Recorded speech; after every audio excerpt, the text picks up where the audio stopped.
Então vamos lá, dando continuidade aqui nas perguntas, a pergunta que me foi feita foi o seguinte: Ricardo, eu queria entender a diferença de espírito e alma. Isso daí sempre me confundiu, eu queria entender. Vamos lá tentar entender isso daí, tá?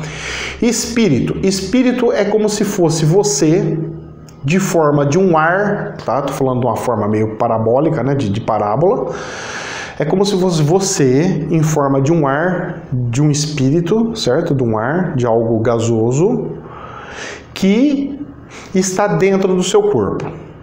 E a alma? A alma seria o campo energético, a alma seria a forma que esse coisa, o gasoso, a alma seria o seguinte, é como se fosse a bexiga que segura aquele espírito lá dentro. Então tá aqui, o espírito tá dentro de mim. E dentro de mim, em volta de mim, eu tenho essa bexiga em volta, que é como se fosse um campo energético, para que o espírito não simplesmente saia e voe e saia andando para um lado e para o outro. Então a alma... Então o pessoal fala, isso aí é a alma do negócio, isso daí é... Então a conotação hoje... ela pode ser dual, tá? A alma ela pode ser considerada o espírito e o espírito pode ser considerada a própria alma. Não tem importância misturar isso daí, tá? Mas tem uma questão que é o seguinte, o pessoal coloca também a terceira parte, que seria áurea. Então seria assim, o espírito, que é o ar, a bexiga, que é o entorno, que é o molde, e... a áurea, que seria como se fosse eu ligar uma lâmpada dentro dessa bexiga e ela iluminar a partezinha, como se fosse na parte onde tivesse... de fora, assim, como se fosse um abajur que ilumina a parte em volta. Então essa daí seria a áurea. Então a áurea seria a parte luminosa, o campo energético. A alma seria de fato o corpo, que parece ser o corpo, e o espírito é essa essência gasosa que fica lá dentro.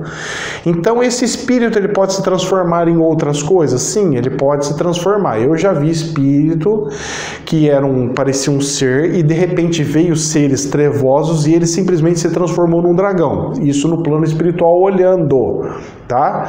Então o que acontece? Eles podem se transformar em outras coisas? Sim, como também espíritos que aparecem só osso, que você olha e fala assim, nossa, parece um esqueleto.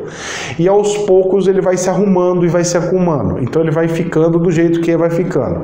Pode também ele morrer velho, acabou de morrer, ele está todo enrugadinho, igualzinho quando morreu, e aos poucos ir se transformando em jovial. Então essa mudança da alma vai moldando o espírito, certo? Então são três vertentezinhas que a gente pode tentar entender.